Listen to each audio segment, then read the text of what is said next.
Assalamualaikum warahmatullahi wabarakatuh. Selamat siang, mohon izin Ibu dosen dan rekan-rekan.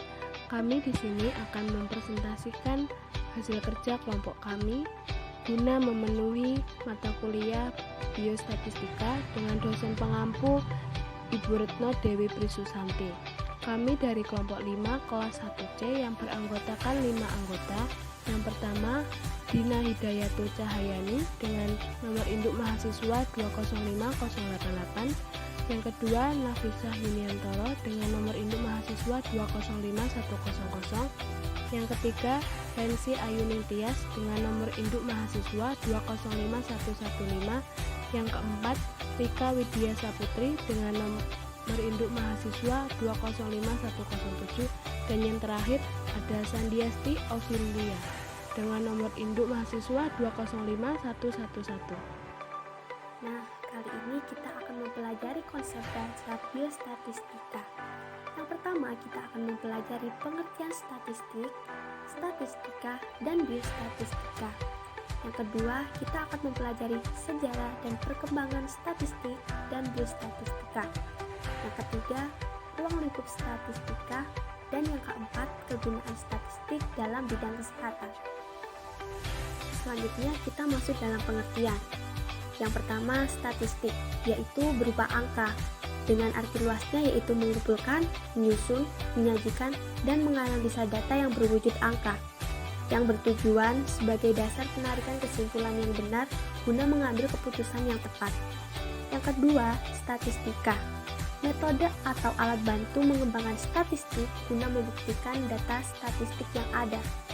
Yang ketiga, biostatistika, yaitu dari kata biologi atau berhubungan dengan manusia, dan statistika, yaitu penggunaan metode statistik untuk memecahkan masalah kesehatan manusia yang bertujuan dasar pengembangan keputusan di bidang kesehatan dan digunakan dalam bidang kedokteran untuk pembelajaran. Berikutnya, sejarah dan perkembangan statistik. Pada tahun 1661, Spengel berkepentingan negara untuk mengetahui kekayaan negara, jumlah penduduk, dan hasil pertanian, sehingga timbullah teknik pencatatan angka dalam bentuk daftar dan grafik. Pada 1700-an, analisis data dilakukan secara deskriptif berdasarkan data tabel yang ada untuk contoh. Pada 1800 merupakan awal penggunaan grafik untuk menyajikan data seperti histogram. Adanya kemajuan hingga saat ini dengan adanya metode statistik.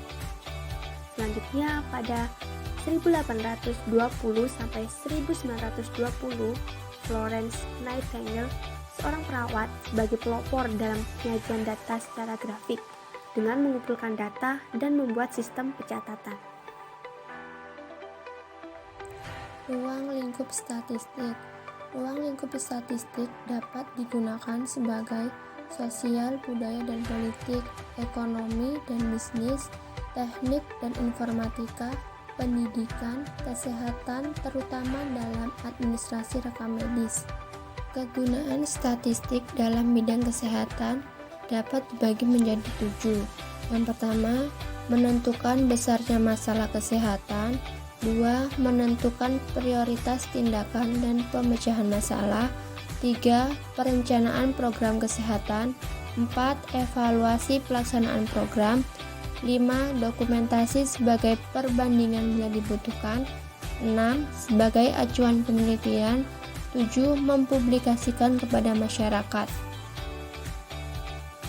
Pembagian data dapat dibedakan menjadi 3, yaitu menurut sifatnya, menurut sumber, dan waktu.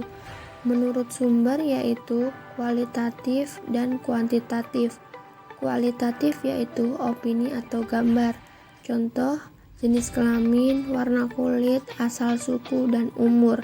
Sedangkan kuantitatif yaitu angka, dibagi menjadi 2, yaitu discrete, jumlah mobil, karyawan, TV, dan continue, BB, luas, jarak.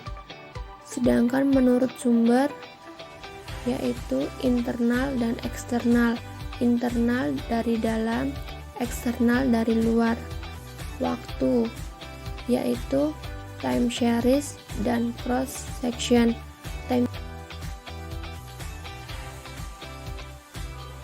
Selanjutnya yaitu memperoleh data. Yang pertama primer atau sumber asli, seperti wawancara langsung, wawancara tidak langsung, dan kuesioner. Yang kedua sekunder atau sudah tersedia, bisa langsung digunakan. Selanjutnya skala pengukuran. Yang pertama ordinal, mengandung pengertian peringkat. Yang kedua nominal, sebagai label seperti wanita pertama, pria 2. Yang ketiga interval, jarak atau rentan seperti berat badan 50-60 kg. Yang keempat yaitu rasio atau perbandingan. Penyajian data. Penyajian data dilakukan ke dalam tampilan yang sistematis untuk keperluan penganalisisan sehingga memberikan informasi yang bermakna. Untuk menghasilkan gambar data yang komunikatif dan inovatif, maka data harus disajikan sesuai dengan kebutuhan. Bentuk penyajian data ada dua, yaitu penyajian data dalam bentuk tabel dan penyajian data dalam bentuk diagram. Bentuk-bentuk dalam penyajian data. Yang pertama yaitu penyajian data dengan tabel. Penyajian data dalam bentuk tabel bertujuan untuk memberikan informasi dan gambaran mengenai jumlah secara rinci sehingga memudahkan untuk dilakukan analisis terhadap data tersebut. Macam-macam penyajian data dalam bentuk tabel diantaranya adalah sebagai berikut. Yang pertama, ada tabel baris kolom. Tabel baris kolom ini adalah yang terdiri dari baris dan kolom. Tabel baris dan kolom ini dapat dibedakan menjadi 3 arah, yaitu tabel 1 arah, 2 arah, dan 3 arah. Yang kedua, ada tabel kontingensi. Tabel kontingensi merupakan bagian dari tabel baris kolom. Namun, dalam tabel ini memiliki ciri khusus, yaitu menyajikan data yang terdiri atas 2 faktor atau 2 variabel. Faktor yang satu terdiri atas B kategori dan lainnya terdiri atas K kategori. Dapat dibuat daftar kontingensi berukuran B dikali K, dengan B menyatakan baris dan K menyatakan kolom, seperti yang ada pada gambar tersebut. Yang ketiga, ada tabel silang. Penyajian data dalam bentuk tabel silang dapat memberikan informasi mengenai 2 hal atau lebih yang berkaitan atau berhubungan secara bersamaan. Misalnya, data hasil penelitian yang berupa perhitungan frekuensi dan persentase jumlah karyawan yang memiliki tabel silang hanya terdiri dari 1 variabel, tetapi dapat juga terdiri dari 2 variabel.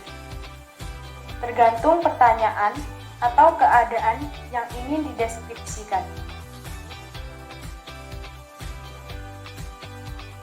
D. Penyajian data dengan diagram. Selain dapat disajikan dalam bentuk tabel, data juga dapat disajikan dalam bentuk diagram. Diagram adalah gambar yang menyajikan data secara visual yang biasanya berasal dari tabel yang telah dibuat sebelumnya.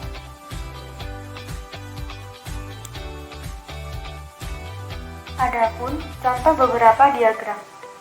Yang pertama, ada diagram garis.